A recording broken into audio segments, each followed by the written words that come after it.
Good morning बच्चों। आज हम देखेंगे इसकी ISCII। इसे मैं स्टार्ट करने से पहले बच्चों आपको बता दूं कि हम चैप्टर नंबर 6 पढ़ रहे थे जिसका नाम है इनकोडिंग स्कीम। अब आप सोच रहे होंगे कि मैम रिवाइज क्यों कर रही है। तो दिवाली हॉलीडेज़ था स्टूडेंट्स, है ना, बहुत सारी चीज़ें मिस हो जाती हैं। क्लियर? तो हम एक थोड़ा सा शॉर्टली मैं आपको बता देती हूँ कि हम क्या पढ़ रहे थे। तो जैसा कि मैंने अभी बोला कि हम चैप्टर नंबर 6 पढ़ रहे थे बच्चों, जिसका नाम था इनकोडिंग स्कीम। इसमें हमने बहुत सारे टाइप्स की स्कीम देखी बच्चों। जैसे हमने देखा BCD, EBCDIC, फिर हमने देखा ASCII। क्लियर? हमने इसमें ये भी देखा कि हमारा कंप्यूटर जो 0101 समझता है वो कैसे समझता है। फिर हमने देखा बच्चों कि किसी नंबर को हम 0101 में कैसे कन्वर्ट करना है ना। किसी 0 से 9 तक की डिजिट है, जैसे 1 है, 2 है, 3 है, 9 तक, तो हम उसे 01 में कैसे कन्वर्ट करते हैं। तो इसमें हमने BCD कन्वर्जन की हेल्प ली थी बच्चों। ठीक है, क्लियर हो रहा है। उसके बाद हमने EBCDIC देखा स्टूडेंट। उसमें हमने अल्फ़ाबेट जो हमारे A to Z होते हैं उसको कैसे कन्वर्ट करना है, ये वाली चीज़ हमने देखी। तो इस तरीके से हमने सारे कन्वर्जन्स को सीखा। उसके बाद एक कन्वर्जन हमारा और बचा था, जैसे कि कोई स्पेशल कैरेक्टर हो, कुछ अल्फ़ाबेट्स हो स्पेशल कैरेक्टर्स वाले, तो उसको कैसे करना है बच्चों, ये हमने समझा था, है ना। तो इसके लिए हमने ASCII समझी कि ASCII के हेल्प से किसी नंबर्स को, किसी वर्ड्स को, किसी डिजिट्स को, किसी अल्फ़ाबेट्स को हम 0101 में कैसे चेंज करते हैं और कंप्यूटर भी इसे किस मेथड से चेंज करता है। क्लियर हुआ बच्चों? ये सारी चीज़ें हमने समझी थी। इसके साथ साथ हमने कुछ एग्जाम्पल्स भी देखे थे बच्चों। क्लियर हुआ? तो उसके लिए आपने बुक की हेल्प लेके भी उसको आई होप सो कि किया होगा। क्लियर? तो इस तरीके से हमने इनकोडिंग स्कीम जो आपका चैप्टर नंबर 6 है बच्चों, उसमें 3 पार्ट्स देखे थे। इन 3 पार्ट्स में भी अलग अलग था, जैसे कोई 6 बिट था, 7 बिट्स था, 4 बिट्स था, इस तरीके से और भी बिट्स थे, कन्वर्जन थे। अब हम आपके बुक का 6 चैप्टर का एनकोडिंग स्कीम का नया टॉपिक देख रहे हैं, जिसका नाम है इसकी। इसे हम इसकी के नाम से भी जानते हैं, इसे हम ISCII भी कहते हैं। ठीक है बच्चों, पहले अब हम देखते हैं ISCII का फुल फॉर्म होता क्या है। क्लियर? चलिए, इसकी का फुल फॉर्म क्या होता है ये हम देखते हैं। तो I फॉर होता है बच्चों Indian, S for script, C for code, I for information और I for interchange. It means इसकी ISCII का फुल फॉर्म होता है Indian script code for information interchange, है ना। अब इसको मैं एक्सप्लेन करने से पहले बच्चों थोड़ा सा बता दूं कि सबसे पहले इसमें I का फुल फॉर्म दिया है इंडियन, राइट। जब हमने प्रीवियस में ASCII पढ़ी थी तो ASCII में A का फुल फॉर्म था अमेरिकन। क्लियर हुआ? 2 चीज़ में डिफरेंस है, इससे ही आपको चीज़ें समझ में आ जाएगी। अमेरिकन मतलब इसको अमेरिका ने स्टैंडर्डिफाई की थी, है ना, वेरीफाई की थी। क्लियर हुआ? और I इसे इंडियन स्क्रिप्ट, है ना, ये इंडियन लैंग्वेज है, Indian script code for information interchange, मतलब एक ऐसा कोड जिसे इंडिया ने बनाया गया था इंडिया की लैंग्वेज को इंटरचेंज करने के लिए। क्लियर हुआ? ASCII तो 0 से लेके 9 तक alphabets A to Z, special symbols, ये सारी चीज़ों को ही बच्चों क्या करता था, कन्वर्ट करता था। क्लियर? बट अब हमारी लैंग्वेज क्या है, हम इंडिया में रहते हैं, आप सभी जानते हैं, तो उसमें बहुत सारी लैंग्वेजेस होती है ना। महाराष्ट्रियन होती है, ठीक है, गुजराती होती है, हिंदी होती है, उर्दू होती है, क्लियर, और भी बहुत सारी लैंग्वेज होती है। अगर आप पंजाब साइड जाएंगे तो पंजाबी लैंग्वेज आपको मिलेगी। क्लियर हुआ? तो ये जो था आज इसे इंडिया ने बनाया था, ये इंडियन कोड था जिसका फुल फॉर्म मैंने आपको बताया बताया Indian script code for information interchange.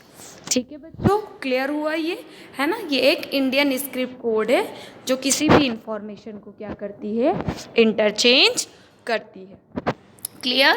चलिए अब हम आगे देखते हैं। अब हम इसकी कुछ डेफिनेशंस को देख लेते हैं। ठीक है बच्चों, चलिए पहले हम इंग्लिश में देखते हैं।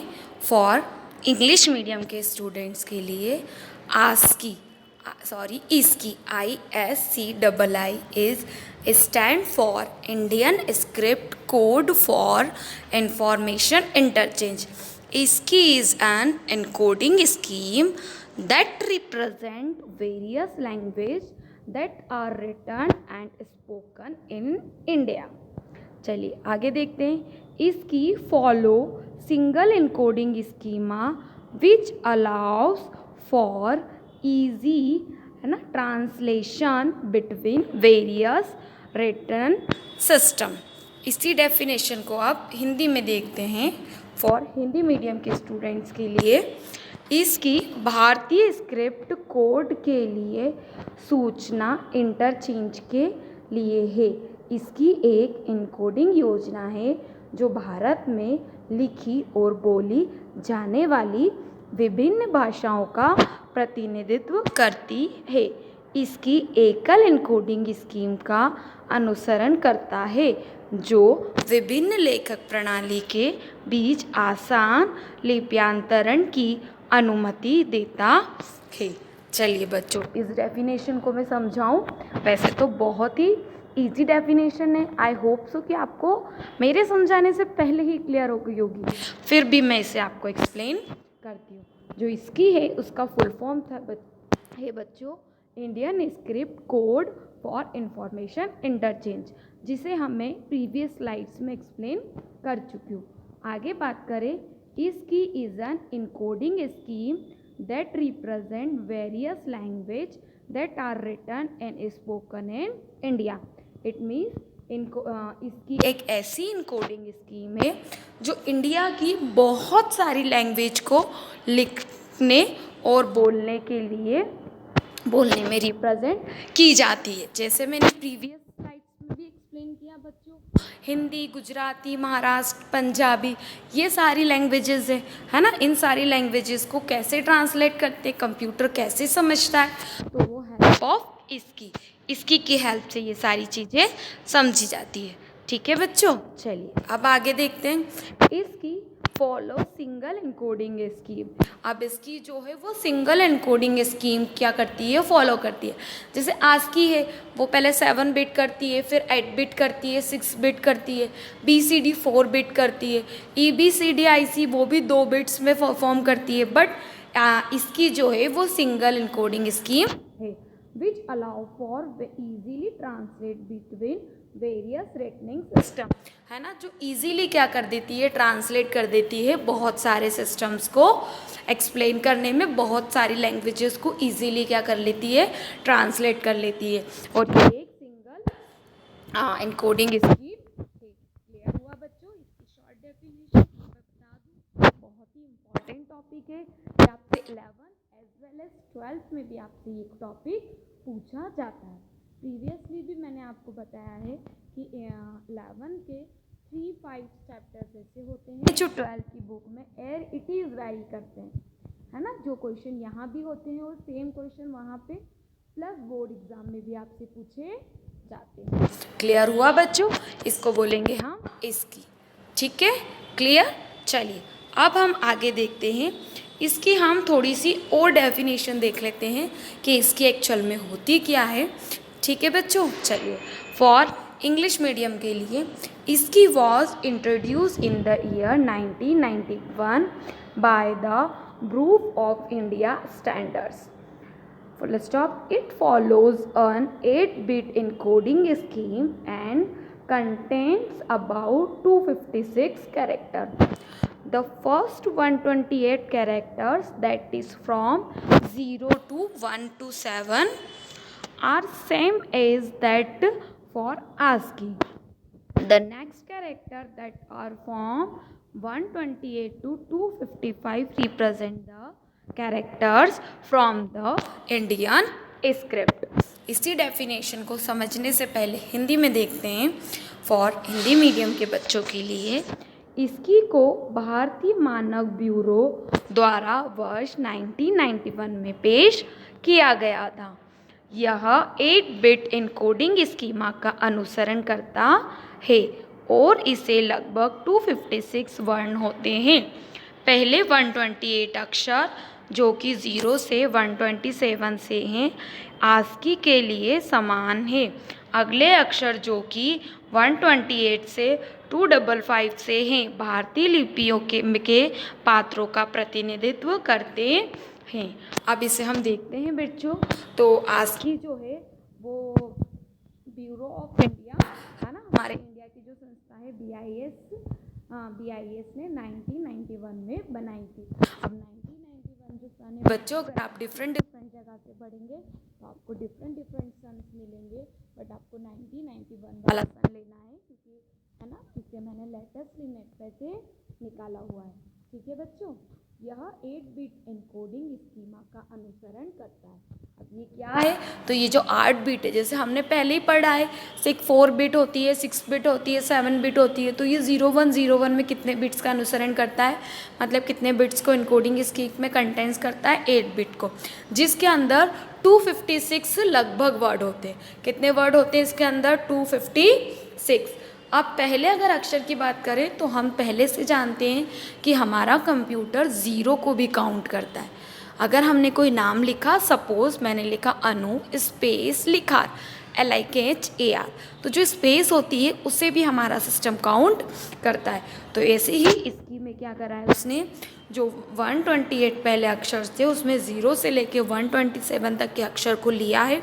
अगर आप इसे काउंट करेंगे 0 से 127 को तो वो 128 ही आएंगे। ये आस्की के ही समान होता है, लेकिन इसमें पहले 0 से लेके 127 127 तक होता है और उसके बाद 128 से 255 तक होता है।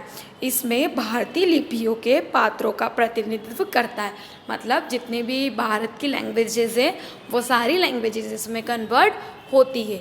जब ये स्टार्टिंग में सबसे पहले बनी थी बच्चों, तो क्या हुआ था कि ये थोड़ी थोड़ी लैंग्वेज को लेता था। पहले हिंदी किया, फिर उर्दू किया, फिर पंजाबी किया, है ना। इसके तरह तो वो धीरे धीरे आगे की सारी लैंग्वेज को कन्वर्ट करना सीख गया। ठीक है, सीख गया इन मीन्स कन्वर्ट करने लगा बच्चों। क्लियर हुआ? चलिए अब हम आगे देखते हैं। ये थी बच्चों इसकी की डेफिनेशंस। आप फर्स्ट डेफिनेशंस भी ले सकते हैं प्रीवियस वाली, और आप सेकंड डेफिनेशंस भी ले सकते हैं। अगर ये ज़्यादा मार्क्स का आता है तो आप दोनों डेफिनेशंस को भी पैराग्राफ चेंज करके लिख सकते हैं। ठीक है बच्चों, चलिए अब हम आगे देखते हैं कि सपोर्टेड लैंग्वेज, मतलब ऐसी कौन कौन सी लैंग्वेजेस है जो कि इसकी को सपोर्ट करती है। ठीक है, चलिए पहली लैंग्वेज हमारी है देवनागरी। ठीक है, अब देवनागरी क्या, याद कीजिए जब भी आपको वर्ड में कुछ भी चीज़ हिंदी में लिखनी होती थी तो आप कृतिदेव या फिर देवनागरी लैंग्वेज का यूज़ करते थे। क्लियर, देवनागरी पहले आई थी, अब जो लेटेस्ट में चल रही है बच्चों वो कृतिदेव है। क्लियर, चलिए नेक्स्ट देखें तो पंजाबी। इसे मुझे समझाने की ज़रूरत नहीं है, जो स्टूडेंट पंजाबी हैं वो बहुत अच्छे से समझते हैं कि पंजाबी लैंग्वेज क्या होती है। उसके बाद है गुजराती। आप गुजराती स्कूल में पढ़ रहे हैं तो आपने कहीं ना कहीं गुजराती के वर्ड्स देखे होंगे, तो आप चाहें तो अपने सिस्टम को गुजराती में भी ऑपरेट कर सकते हैं। नेक्स्ट लैंग्वेज देखें ओरिया।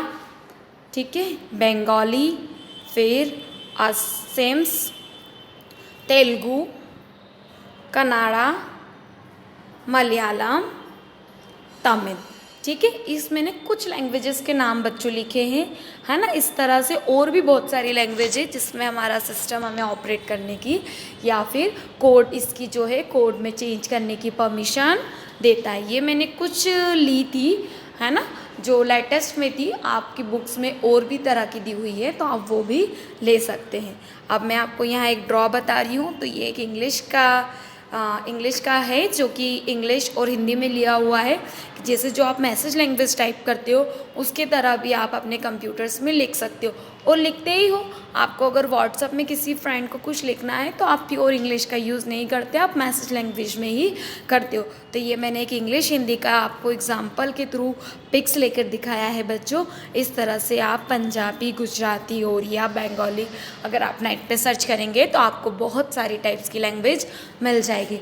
अब यहाँ मैं आपको एक एग्जाम्पल दूंगी बच्चों कि पहले क्या होता था, कि ये रियल लाइफ एग्जाम्पल है, आप चाहें तो इसे नोट डाउन करके लिख सकते हैं।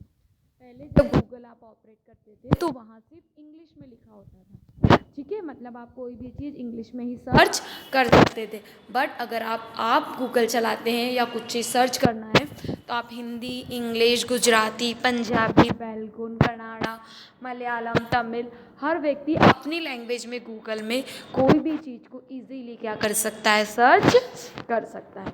क्लियर बच्चों, ये थी आपकी इसकी। अब इसमें हम आगे देखते हैं एडवांटेजेस ऑफ इसकी। ये आपको बुक में नहीं मिलेंगे बच्चों, बुक में नहीं दिए हुए हैं, मैंने इसे अलग से लिखा है, तो आप इसे नोट डाउन करिएगा। क्यों, कभी कभी एग्ज़ाम में पूछा जाता है कि सिर्फ एडवांटेज बताइए और सिर्फ डिसएडवांटेज बताइए, ठीक है।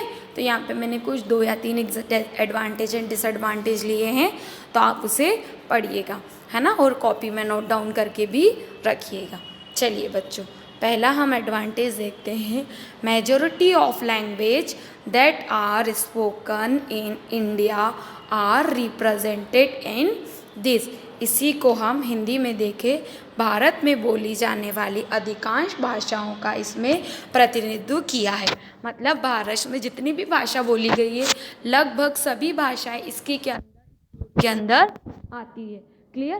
जब आपकी बुक्स में या बुक का ये मटेरियल लिखा गया था तो उस टाइम कुछ 1 या 2 लैंग्वेज छूट गई थी बच्चों, बट अब वो भी इसमें इंक्लूड हो गई है। क्यों? क्योंकि हम जानते हैं कि हमारा कंप्यूटर पर डे, हर टाइम टू टाइम, हर मिनट अपडेट होता है ना। सपोज़ मैं आज आपको ये पढ़ा रही हूँ, कल इससे कोई नई कोड स्कीम आ जाए, ठीक है, तो अपडेट हो सकता है। तो हम ये नहीं लिख सकते हैं कि ये इतना ही होता है ना। आपकी बुक्स में किस तरह से एडवांटेज है, तो कुछ लैंग्वेज है जो बची हुई थी, बट अगर आप चाहें तो आप ये भी लिख सकते हैं कि सारी भाषाएं इसमें क्या हो गई है, कन्वर्ट हो गई है।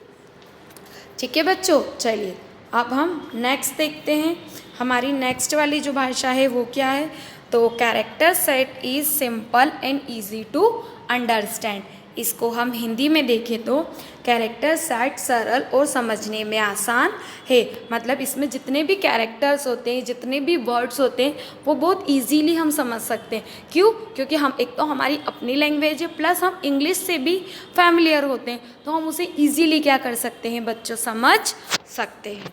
ठीक है, क्लियर हुआ। चलिए अब हम नेक्स्ट देखते हैं, easy translation between languages possible. इसी को हम पहले हिंदी में देखें बच्चों कि भाषाओं के बीच आसान लिपांतरण संभव है। इट मीन्स कोई भी भाषा को हम आसानी से कन्वर्ट कर सकते हैं। जैसे फॉर एग्जाम्पल जो लेटेस्ट में है, English to Hindi, Hindi to English ही ट्रांसलेट करते, बट कुछ लोग गुजराती जो बच्चे पढ़ते हैं उन्हें गुजराती में कोई वर्ड समझ में नहीं आता है, तो वो हिंदी या इंग्लिश में ट्रांसलेट करके देखते हैं। वैसे ही पंजाबी के स्टूडेंट होंगे तो वो वहाँ ट्रांसलेट करके देखते होंगे। क्लियर। तो ये इसके एडवांटेजेस थे।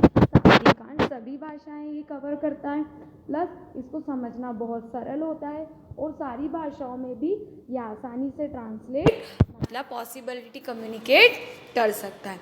क्लियर बच्चों, इसको हम इसकी कहते हैं। अब हम आगे देखते हैं इसके डिसएडवांटेज, है ना। अब आपको ये चीज़ पता है कि कोई भी चीज़ आती है तो उसके कुछ एडवांटेजेस भी होते हैं तो कुछ डिसएडवांटेज भी होते हैं, है ना। विदाउट डिसएडवांटेज तो कोई भी person as a human being भी नहीं होता। ठीक है, तो हम अब इसके कुछ डिसएडवांटेज देखते हैं। पहला डिसएडवांटेज देखते हैं, we need a special keyboard which contain इसकी। आगे इसकी हिंदी में देखें तो हमें एक विशेष कीबोर्ड की आवश्यकता है जिसमें इसकी कैरेक्टर कुंजियाँ हों। अब बच्चों इसे मैं समझा दूँ कि इसका डिसएडवांटेज है, ये सबसे बड़ा भी है, और ये है कि हम जो भी कीबोर्ड परचेस करने जाते हैं वो हमें इंग्लिश या हिंदी में ही मिलता है, ठीक है। लेकिन अगर हमें स्पेशल भाषा का कीबोर्ड चाहिए, अगर हमें परचेस करना है तो हमें स्पेशल भाषा का कीबोर्ड डिज़ाइन करवाना पड़ता है। बट ये पुराना डिसएडवांटेज था। अगर हम लेटेस्ट की बात करें तो हमें ऑनलाइन अब तो बहुत सारे मोबाइल्स में ही ऐसे कीबोर्ड मिल चुके हैं, है ना, जो आपको हर लैंग्वेज के कीबोर्ड देते हैं, जैसे इंग्लिश है, हिंदी है, संस्कृत है, पंजाबी है, गुजराती है। क्लियर। फिर भी ये इसका डिसएडवांटेज है। अभी ये इसको अपडेट कर दिया गया था, बट अगर आपको अभी आपकी बुक के अकॉर्डिंग आपको ये डिसएडवांटेज लिखना है। नेक्स्ट देखें हम इसका नया disadvantage is that Unicode was invented later and with Unicode having the characters of इसकी आस्की बिकम ऑब्सोल्यूट। इसी को हम हिंदी में देखें, यूनिकोड का आविष्कार बाद में किया गया था और यूनिकोड के पास इसकी के पात्र होने के कारण इसकी प्रचलित हो गई। अब मैं जो आपको नेक्स्ट टॉपिक समझाऊंगी ना बच्चों, उसका नाम जो है वो यूनिकोड है। तो यूनिकोड जो है वो इसकी से ज़्यादा अच्छी है, बट यूनिकोड का आविष्कार जो आता है इसकी के बाद किया गया था, इसलिए इसकी इतनी ज़्यादा प्रचलित, मतलब इतनी ज़्यादा आपको मार्केट में नहीं मिलेगी जितनी आपको यूनिकोड मिलेगी। क्लियर? ठीक है बच्चों, क्लियर हुआ? ये तो आपके डिसएडवांटेज ऑफ इसकी के थे। आई होप सो कि आपको इसकी वाला टॉपिक्स अच्छे से समझ में आया होगा। इस टॉपिक में हमने बहुत सारी चीज़ें देख ली हैं, है ना, इसके एडवांटेज, डिसएडवांटेज, इसकी 2 डेफिनेशन, इसकी कितने टाइप्स की लैंग्वेजेस होती है, वो सारी।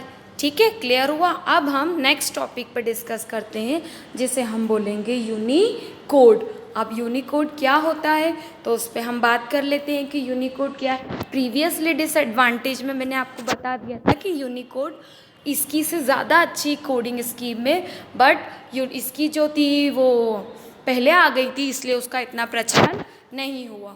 ठीक है, अब हम यूनिकोड की बात करते हैं। तो यूनिकोड में हम सबसे पहले देखते हैं इसकी डेफिनेशन की। यूनिकोड की डेफिनेशन होती क्या है? Unicode is a universal character encoding standard that assign a code to every character and symbol in every language in the world.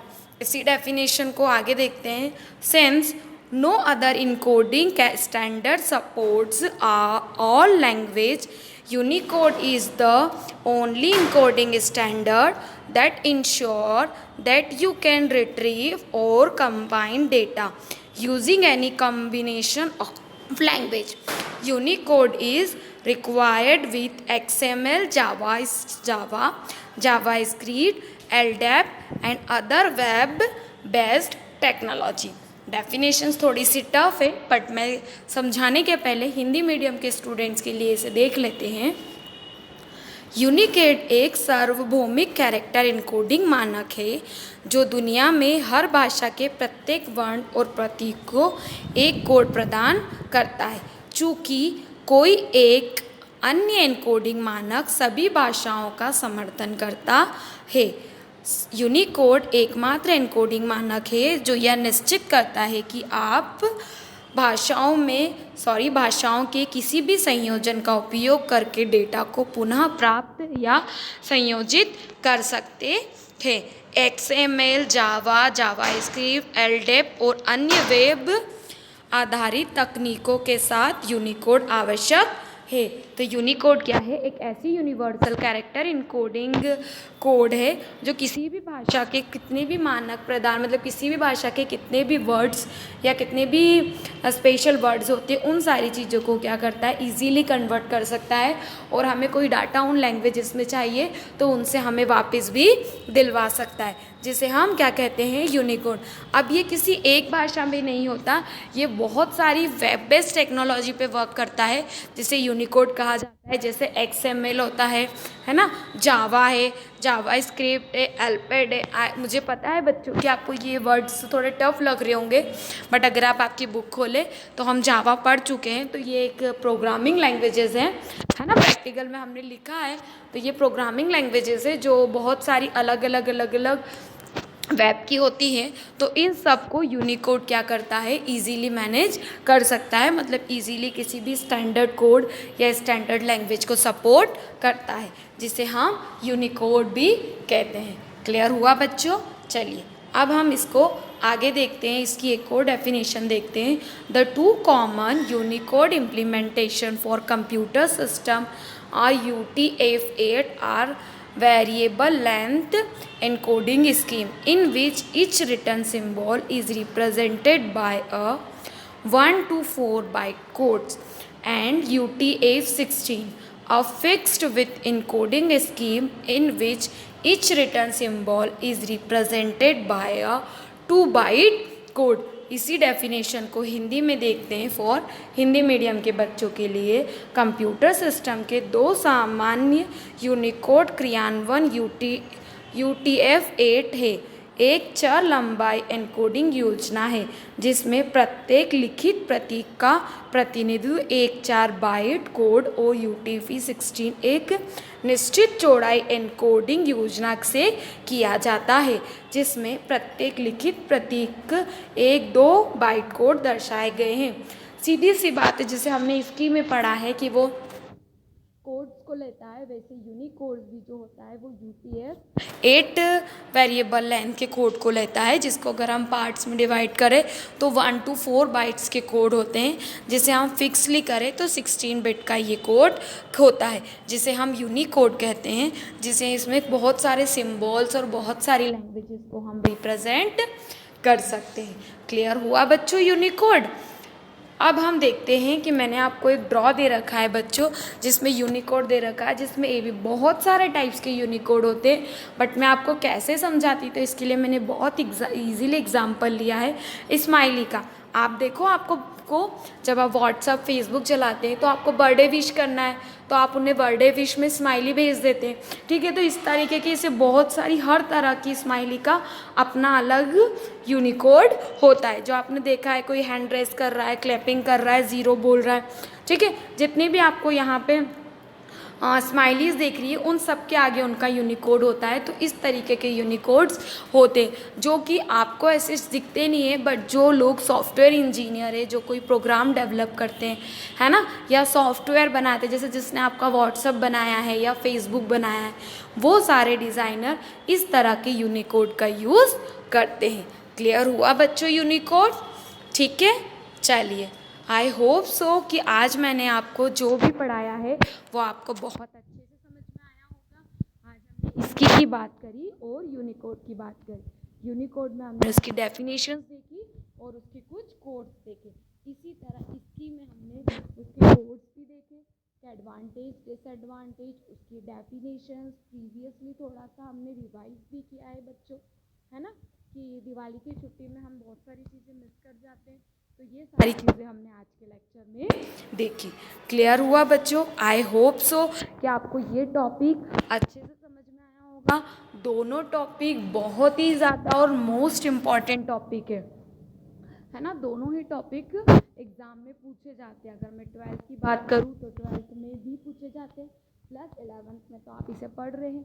यही चैप्टर पूरा की पूरा 6 चैप्टर आपको 12th की बुक में भी एज इट इज़ वेरी करेगा, है ना। आई होप सो बच्चों कि आपको ये सारी चीज़ें क्लियर हुई होगी। ठीक है, ओके, थैंक यू।